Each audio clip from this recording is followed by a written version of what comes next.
Shalom Bapak Ibu semua. Shalom. Saya harap keadaannya baik saja Bapak Ibu semua.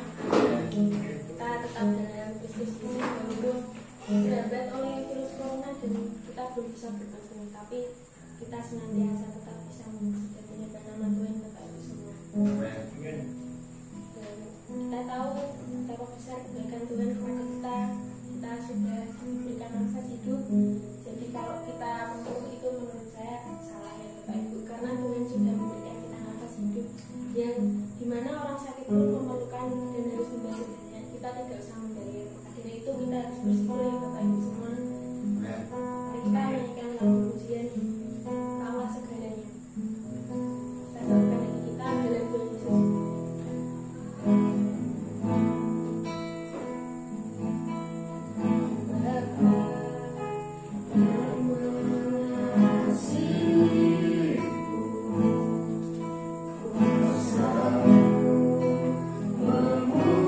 Memulihkanku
segalanya dalam hidupku. Kaulah segalanya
di dalam hidupku. Kami mengucap syukur Tuhan, Engkau Allah yang baik, Engkau Allah yang dahsyat, dan Engkau Allah yang luar biasa. Kami bersyukur karena Roh-Mu selalu memenuhi hati dan pikiran seluruh hidup kami, Tuhan. Kami bersyukur buat anugerah-Mu yang besar. Pada sore hari ini atau malam hari ini kembali kami menghampiri tahta-Mu, Tuhan. Karena kami tahu ketika kami ada di dalam hadirat-Mu, itulah yang menjadi kekuatan kami, itulah yang menjadi harapan kami, dan itulah yang menjadikan kami semakin teguh, semakin dahsyat, semakin luar biasa di dalam Engkau. Kami bersyukur buat kehadiran-Mu di tengah-tengah kami, karena kami tahu ketika firman Tuhan disampaikan, ketika isi hati Tuhan disampaikan, itu yang akan menjadi kekuatan, itu yang akan mendewasakan, itu yang akan menjadikan kami semakin bertumbuh, semakin kuat, semakin mengenal Engkau dalam hidup kami. Terima kasih Roh Kudus atas karya-Mu yang luar biasa. Kami menolak setiap kuasa yang bukan dari Tuhan. Kami hanya izinkan kuasa Allah bekerja di tengah kami. Di dalam nama Yesus, kami sambut firman Tuhan dan kami buka kapasitas roh kami. Haleluya. Amin. Puji nama Tuhan. Terima kasih Mas Pano, Mbak Tiara. Shalom. Bapak Ibu yang ada di tempat ini maupun yang ada di rumah, apa kabar? Luar biasa. Saya pastikan bahwa semuanya tetap dalam lindungan Tuhan, semua tetap dalam keadaan yang sehat, semua dalam keadaan yang diberkati Tuhan, dan terus menikmati anugerah Tuhan. Amin. Katakan kepada teman atau keluarga kita, katakan engkau diberkati Tuhan. Amin. Puji nama Tuhan. Mari kita bersama-sama akan membuka di dalam firman Tuhan, Alkitab kita di dalam Kisah Para Rasul pasal yang kedua. Saya akan membacakan secara cepat pada malam atau sore hari ini. Kisah Para Rasul pasal yang kedua, ayat yang ke-41 sampai ayat yang ke-47, ayat-ayat yang sudah tidak asing lagi kalau kita mengenang atau memperingati atau merayakan akan kehadiran Roh Kudus dalam setiap orang percaya. Itu ayat-ayat ini sudah tidak asing lagi buat kita. Saya akan membacakan buat kita semua pada malam hari ini. Cara hidup jemaat yang pertama, 41. Orang-orang yang menerima perkataannya itu memberi diri dibaptis, dan pada hari itu jumlah mereka bertambah kira-kira 3.000 jiwa. Mereka bertekun dalam pengajaran rasul-rasul dan dalam persekutuan, dan mereka selalu berkumpul untuk memecahkan roti dan berdoa. Maka ketakutanlah mereka semua, sedang rasul-rasul itu mengadakan banyak mujizat dan tanda. Dan semua orang yang telah menjadi percaya tetap bersatu, dan segala kepunyaan mereka adalah kepunyaan bersama. Dan selalu ada dari mereka yang menjual harta miliknya, lalu membagi-bagikannya kepada semua orang sesuai dengan keperluan masing-masing. Dengan bertekun dan dengan sehati mereka berkumpul tiap-tiap hari dalam bait Allah. Mereka memecahkan roti di rumah masing-masing secara bergilir dan makan bersama-sama dengan gembira dan dengan tulus hati sambil memuji Allah, dan mereka disukai semua orang. Dan tiap-tiap hari Tuhan menambah jumlah mereka dengan orang yang diselamatkan. Amin. Kita masih belajar tentang Roh Kudus. Kalau minggu yang lalu Bapak Nuh membawakan firman tentang keajaiban karunia Roh Kudus gitu ya. Saya masih mau melanjutkan. Kita mau belajar bahwa keajaiban Roh Kudus bagi setiap orang percaya. Jadi Kisah Para Rasul ini awal cikal bakal kegerakan gereja mula-mula ya, dimana di situ ada kebangkitan yang luar biasa atas murid-murid dan orang-orang percaya pada zaman itu, sehubungan dengan mereka diperlengkapi oleh Tuhan dengan turunnya Roh Kudus atas setiap orang percaya. Nah, kita bersama-sama bersyukur karena Roh Kudus itu tidak hanya dicurahkan kepada para murid dan orang-orang percaya di zaman Alkitab, tetapi Roh Kudus dicurahkan kepada setiap kita yang percaya kepada Tuhan. Amin. Saya percaya bahwa Roh Kudus sudah tinggal, Roh Kudus sudah menetap di dalam setiap kehidupan kita. Roh Kudus penting bagi kita orang-orang percaya ya. Jadi ketika Tuhan Yesus naik ke surga, Tuhan tidak meninggalkan kita yatim piatu. Tuhan memberikan Roh penolong buat kita. Roh Kudus itu yang akan memimpin hidup kita. Roh Kudus itu yang akan menopang hidup kita. Roh Kudus itu akan menguatkan kita. Bahkan Roh Kudus itu akan menyertai kita sampai selama-lamanya. Itu janji Tuhan ya. Itu perkataan Tuhan, dan itu yang Tuhan lakukan bagi setiap kita yang percaya kepada Tuhan, bahwa Roh Kudus itu begitu dahsyat, Roh Kudus itu begitu ajaib, Roh Kudus itu wow gitu ya, amazing ya, tidak terungkapkan dengan kata-kata bagaimana karyanya, bagaimana pekerjaannya, bagaimana kuasanya bekerja atas setiap orang percaya. Jadi Roh Kudus itu, saya mau katakan bahwa Roh Kudus itu sangat penting ya, sangat dibutuhkan bagi setiap kita yang percaya kepada Tuhan. Kita mau melihat bahwa keajaiban Roh Kudus yang selanjutnya ya, yang kemarin minggu yang lalu sudah disampaikan oleh Bapak Nu, bahwa dari ayat-ayat ini kita mau melihat bersama yang pertama bahwa keajaiban Roh Kudus bagi orang percaya di dalam ayat yang ke-41 saya akan membaca. Orang-orang yang menerima perkataannya itu memberi diri dibaptis, dan pada hari itu juga jumlah mereka bertambah kira-kira 3.000 jiwa. Yang pertama bahwa keajaiban Roh Kudus bagi orang percaya adalah Roh Kudus itu akan mengubah hidup setiap orang yang percaya ya. Roh Kudus akan mengubah hidup orang percaya. Maksud di sini dikatakan waktu orang-orang mendengar berita-berita keselamatan, berita-berita firman Tuhan dari para murid-murid, akhirnya dikatakan orang-orang yang menerima perkataannya itu memberi diri dibaptis. Dengan kata lain, ketika mereka mendengar firman Tuhan dan kuasa Roh Kudus bekerja atas setiap orang-orang, mereka memiliki satu komitmen bahwa hidup mereka mau diubahkan oleh Tuhan. Hidup mereka mau dibaharui oleh Tuhan. Mereka meninggalkan hidup yang lama, hidup yang tidak berkenan kepada Tuhan, untuk membaharui hidupnya. Mereka hidup yang sudah dibaharui oleh Tuhan, baik pikiran, baik tingkah laku, pokoknya seluruh hidupnya dibaharui oleh Tuhan.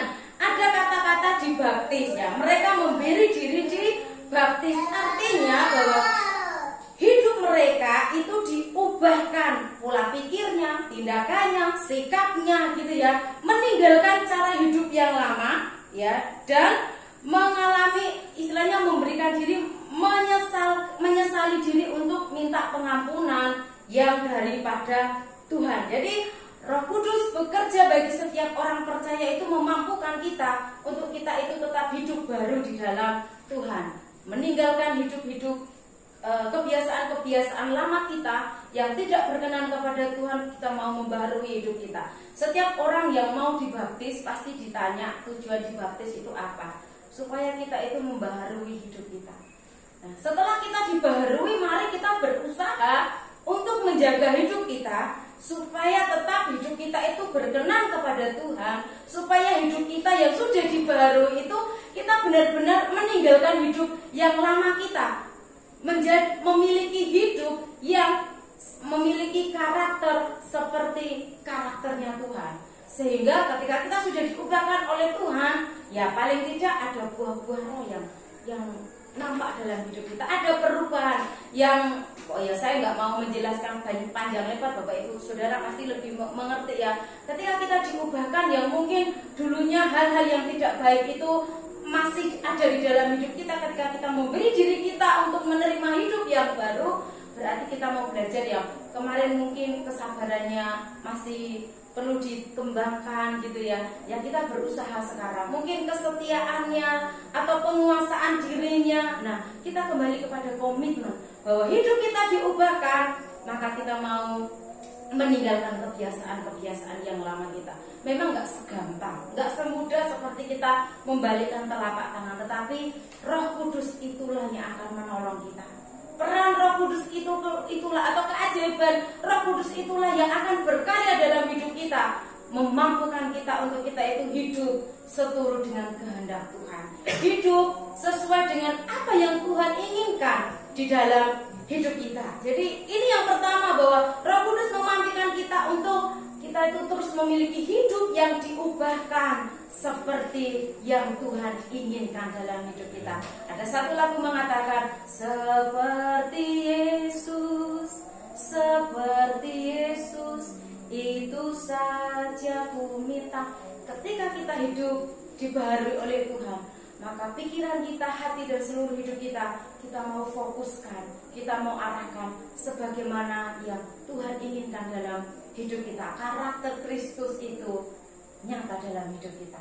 Tindakan-tindakan yang mencerminkan kita anak-anak Tuhan itu nyata di dalam hidup kita. Amin. Itu yang pertama. Yang kedua, keajaiban Roh Kudus bagi setiap kita orang yang percaya, yaitu di dalam ayat 42. Ayat 42 dan 46 saya membacakan. Mereka bertekun dalam pengajaran rasul-rasul dan dalam persekutuan, dan mereka selalu berkumpul untuk memecahkan roti dan berdoa. 46, dengan bertekun dan dengan sehati mereka berkumpul tiap-tiap hari dalam bait Allah. Mereka memecahkan roti dan makan bersama-sama dengan gembira dan dengan tulus hati. Keajaiban Roh Kudus yang kedua, Roh Kudus itu membuat kita atau membuat setiap orang percaya itu menjadi lebih dekat dengan Tuhan. Menjadi orang percaya menjadikan kita itu lebih mengenal Tuhan secara pribadi, memiliki hubungan yang intim, hubungan yang baik, hubungan yang lebih lagi dengan Tuhan. Di sini dikatakan mereka bertekun. Ada kata-kata bertekun. Ya, bertekun itu artinya adalah keputusan atau ketetapan hati yang kuat. Ya, jadi keputusan atau ketetapan hati yang kuat atau teguh untuk bersungguh-sungguh di dalam Tuhan. Jadi kata bertekun itu diartikan bahwa keputusan atau ketetapan hati yang kuat atau teguh untuk bersungguh-sungguh di dalam Tuhan. Roh Kudus yang bekerja dalam hidup kita itu akan menolong kita, menjadikan kita orang-orang yang dekat dengan Tuhan. Ya. Kita memiliki ketekunan, kita memiliki ketetapan hati, kesungguhan untuk kita itu mau lebih dekat, lebih erat lagi bersama dengan Tuhan. Sehingga kita menjadi orang-orang yang kuat, menjadi orang-orang yang tidak mudah goyah, menjadi orang-orang yang tegar dalam menghadapi setiap situasi-situasi yang ada, yang kita alami di dalam kehidupan kita. Nah, ketekunan ini dilakukan kontinu, ya, terus menerus. Enggak, kalau orang Jawa bilang enggak angot-angotan, ya. Sekarang lakukan, besok lupa, atau 2 hari lagi lakukan, 3 hari lagi lupa. Bukan. Ketekunan itu dibutuhkan waktu yang terus menerus, kontinu dilakukan, yaitu konsisten, gitu ya. Enggak ada perubahan, ya. Roh Kudus akan memampukan kita, menjadikan kita itu lebih dekat dengan Tuhan. Di sini dikatakan mereka bertekun dalam pengajaran rasul-rasul dan dalam persekutuan. Jadi ada kata persekutuan, bagaimana kerinduan setiap orang-orang percaya itu mau lebih dekat lagi, mau lebih kenal Tuhan, mau lebih sungguh-sungguh lagi di dalam Tuhan, karena kita menyadari bahwa kekuatan kita itu hanya di dalam Tuhan.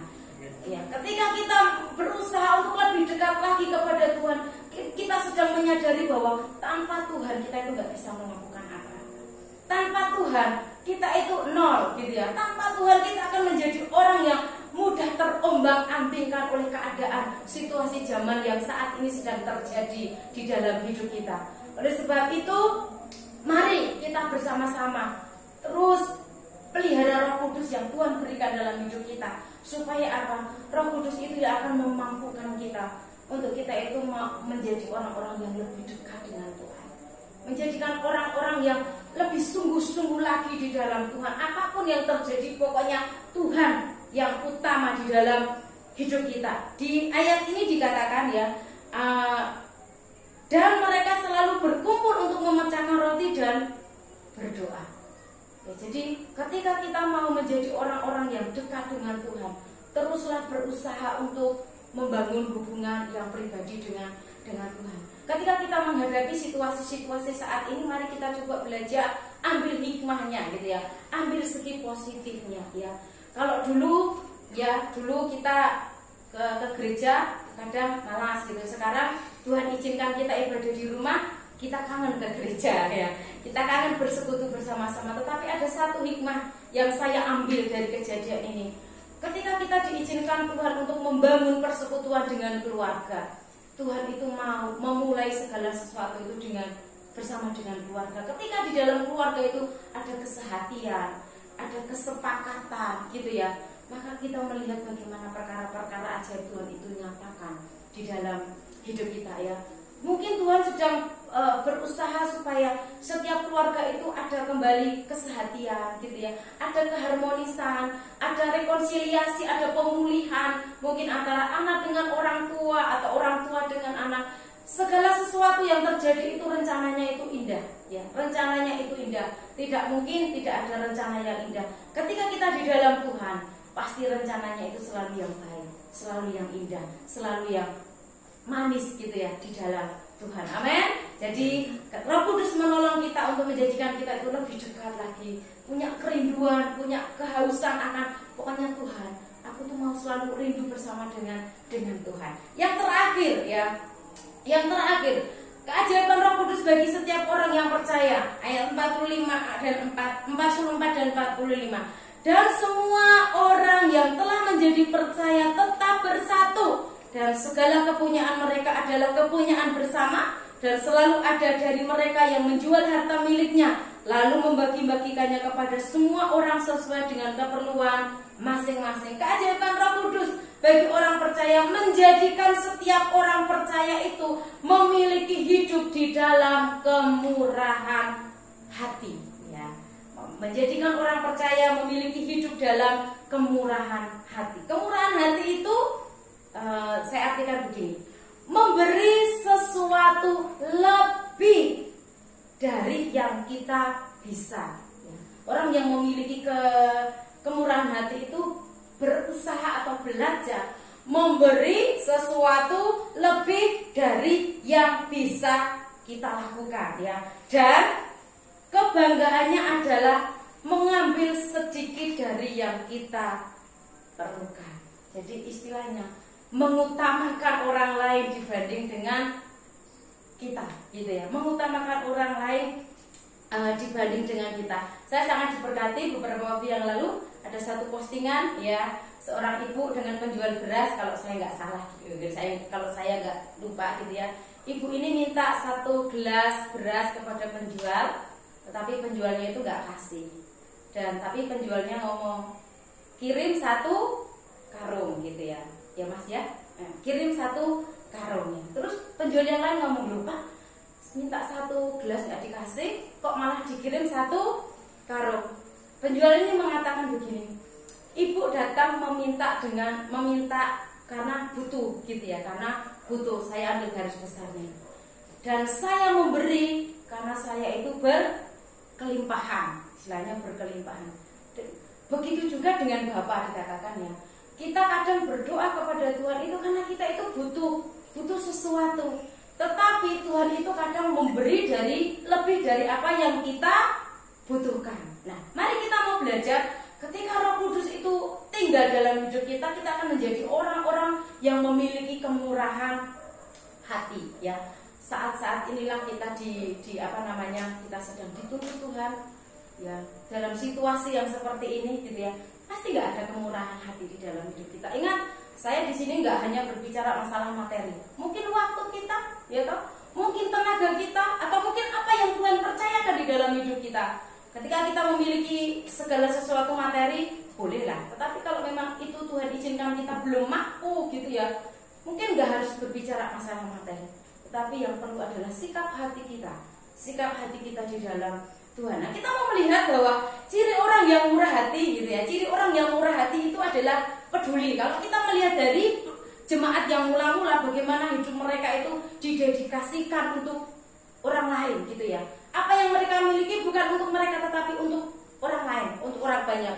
Bukan untuk saya tetapi keluar gitu ya, dibagikan gitu ya. Kalau kita membaca ya, dan semua orang yang telah menjadi percaya tetap bersatu, dan segala kepunyaan mereka kepunyaan bersama gitu ya. Jadi nggak cuman ini punyaku, iya itu punyamu, bukan, punya kita bersama ya. Ciri orang yang murah hati adalah peduli kepada sesama, care gitu ya. Terus orang yang murah hati itu adalah suka menolong, ya, suka menolong. Dan yang simpel banget. Orang yang murah hati itu ternyata adalah orang yang murah senyum, ya. Coba senyum dulu kepada Bapak Ibu atau siapa yang ada di dekat kita, ya. Ketika engkau memberikan senyuman itu ternyata ciri-ciri orang yang murah hati, ya. Jadi senyum itu, ketika kita memberi senyum itu orang langsung hatinya nyes gitu ya, Jadi mari Bapak Ibu, anak-anak Tuhan harus memiliki kemurahan hati. Semakin banyak kita memberi, kita tidak akan pernah kekurangan. Amin. Semakin kita banyak memberi, semakin kita akan diberkati Tuhan. Semakin kita susah untuk memberi, maka berkat itu juga tidak akan datang kepada kita. Jadi semua orang yang sudah menerima Roh Kudus dalam hidup kita, milikilah kemurahan hati. hati ya. Jadi orang percaya, kita sebagai orang-orang percaya yang penuh dengan Roh Kudus itu akan disertai dengan tindakan yang nyata, bukan sekedar ode ya, omong doang atau cuma teori. Jadi mari kita bersama-sama sebagai anak-anak Tuhan, ketika hidup kita dipenuhi dengan kuasa Roh Kudus, kita merasakan bagaimana karya Tuhan itu di dalam hidup kita. Kita mau itu aplikasikan dengan tindakan kita, ya, dengan apa yang keluar di dalam hidup kita. Bukan cuma kita omong saja, tetapi kita mau mempraktekkan di dalam kehidupan kita sehari-hari. Supaya apa? Nama Tuhan semakin dipermuliakan di dalam hidup kita. Amin. Bapak Ibu yang dikasihi Tuhan, mari terus pelihara Roh Kudus itu di dalam hidup kita. Mari kita akan berdoa. Kita akan angkat pujian Roh-Mu yang hidup, penuhiku mengalir dalamku. Ya, kita akan buka hati untuk Tuhan supaya Tuhan itu berkarya terus di dalam hidup kita. Roh-Mu yang hidup penuhiku.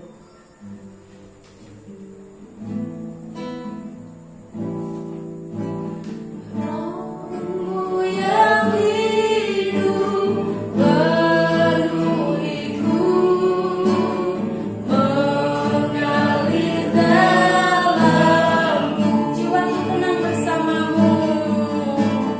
Jiwaku tenang bersamamu dalam naungan.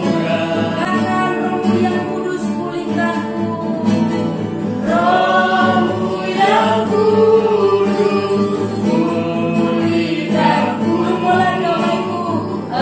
Engkaulah damaiku. Ku hidup oleh anugerah-Mu.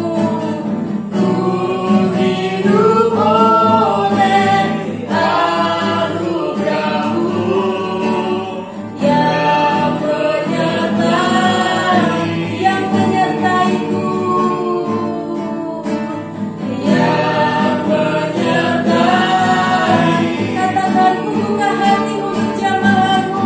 Buka hati untuk jamaah-Mu, berserah penuh di hadirat-Mu. Kau ambil alih seluruh hidupku, di amal-Mu Buka hati untuk jamaah-Mu. Waktu dan tempat sesuai. untuk jamaah-Mu, berserah penuh di hadirat-Mu.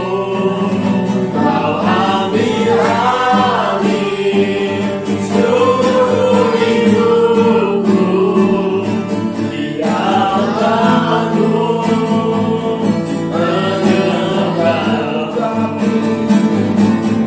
buka hati untuk jamaah-Mu, berserah penuh di hadirat-Mu. Kau ambil alih seluruh hidupku, di amal-Mu menyembah-Mu, di amal-Mu menyembah.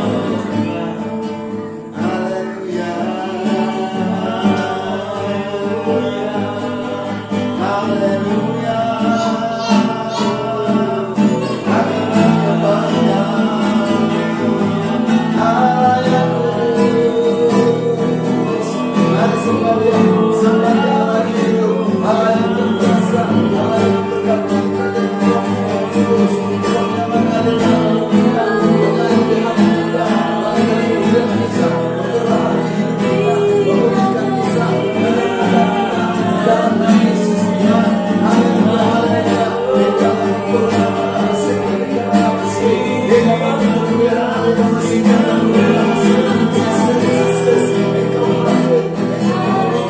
Hallelujah.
dengan firman Tuhan yang sudah ditaburkan kepada kami semua. Kami datang di altar-Mu Tuhan, menyembah Tuhan yang hidup, Roh Kudus yang ajaib, yang sanggup memulihkan kami, yang sanggup mengubahkan kami, yang sanggup membuat kami memiliki roh kemurahan hati, yang sanggup membuat kami menjadi orang percaya yang berdampak. Terima kasih Tuhan Yesus. Kehadiran Roh Kudus memberi kekuatan kepada kami. Kehadiran Roh Kudus dapat mengubahkan hidup kami. Kehadiran Roh Kudus memberikan sebuah pemahaman yang baru di dalam kasih Tuhan, di dalam kuasa Tuhan. Ada persekutuan yang indah, ada hubungan yang indah, ada semangat yang indah di antara suami dengan istri, di antara anak dengan orang tua, di antara sesama. Tuhan memberkati kehidupan kami. Terima kasih Tuhan Yesus. Terima kasih buat firman-Mu yang sudah kami dengar pada sore hari ini. Berkat-Mu turun atas hamba-Mu yang sudah membagikan kepada kami, dan terlebih kami yang sudah mendengar, diberkati dan dipulihkan, dikuatkan, diteguhkan Tuhan. Di dalam pimpinan Roh Kudus kami percaya Engkau ada memberkati hidup kami. Terima kasih Tuhan Yesus. Terima kasih Bapa. Inilah hidup kami. Di altar-Mu kami selalu menyembah Tuhan. Di hadirat-Mu kami mau menikmati hadirat Tuhan. Di hadirat-Mu kami mau menikmati kuasa Roh Kudus yang sanggup mengubahkan, memulihkan kami. Terpujilah Tuhan. Di dalam nama Yesus kami berdoa mengucap syukur. Haleluya. Amin. Saudara yang diberkati Tuhan, mari kita sama-sama menaikkan pujian ini sebagai doa kita. Biarlah Tuhan memberkati hidup kita. Doanya habis kita menyanyikan bersama-sama untuk mengakhiri ibadah kita pada sore hari ini.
Bangsa kami, memberkati seluruh rakyat Indonesia, dipulihkan dan dikuatkan. Bagaimanapun keadaan yang dialami, Tuhan hadir di tengah-tengah bangsa kami. Kami berdoa Tuhan bagi daerah-daerah yang masih berdampak oleh virus ini Tuhan, yang masih terpengaruh oleh virus ini Tuhan. Kami berdoa dikuatkan, diteguhkan seluruh rakyat Indonesia dan para pemimpin-pemimpin kami. Terlebih khusus Tuhan Engkau memberkati seluruh orang-orang yang percaya di hadapan Tuhan. Bila mereka boleh mengalami kekuatan yang baru, dipulihkan dan dikuatkan Tuhan. Karena Engkau memberkati kami semua. Berkat turun atas kota kami, atas daerah kami, atas wilayah kami, atas kekuatan Allah yang bekerja dengan tidak terbatas, bekerja dalam kehidupan kami semua. Inilah hidup kami Tuhan, inilah doa kami. Kami kembalikan segala pujian, syukur, hormat, dan kemuliaan bagi Tuhan. Di dalam nama Yesus kami berserah. Mari kita angkat tangan kita di hadapan Tuhan. Bapak Ibu saudara yang kasih Tuhan, diberkatilah engkau di rumah, dan kiranya Tuhan menyinari engkau dengan wajahnya. Amen. Membuat engkau berkat, memberkati engkau dengan hasil-hasil yang melimpah. Karena Tuhan hadir di tengah-tengahmu. Berkat ini kita terima di dalam nama Tuhan Yesus Kristus. Haleluya. Amin. Terima kasih banyak Bapak Ibu Saudara yang sudah mengikuti pada sore hari ini. Kita bertemu lagi minggu yang akan datang. Tuhan Yesus memberkati. Amin.